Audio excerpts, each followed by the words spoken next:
In today's video, I'm going to teach you how to automate email marketing with Zapier.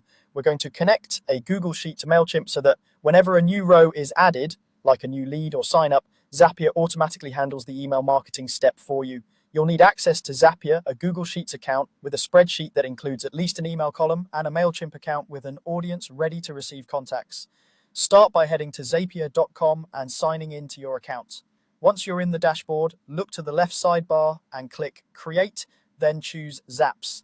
This opens the Zap editor where we'll build the workflow. Begin with the trigger, which is what starts the automation. Click the trigger box, search for Google Sheets, and select it. When Zapier asks for a trigger event, choose New Spreadsheet Row. This tells Zapier to watch for new entries added to your sheet. If you haven't connected Google Sheets yet, sign into your Google account and grant permission so Zapier can read your spreadsheets. Zapier will prompt you to pick the specific spreadsheet and worksheet. Make sure you select the one that contains your leads and that the column headers are clear, especially the email column.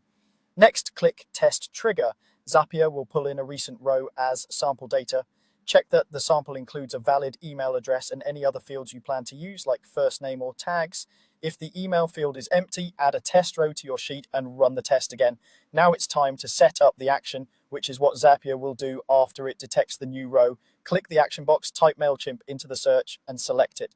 When Zapier asks for an action event, choose the option that adds a subscriber to your audience, commonly called add/update subscriber. Sign into your MailChimp account and approve the connection. You'll now map fields from the sheet to MailChimp. Set the subscriber email to the email column from your sheet.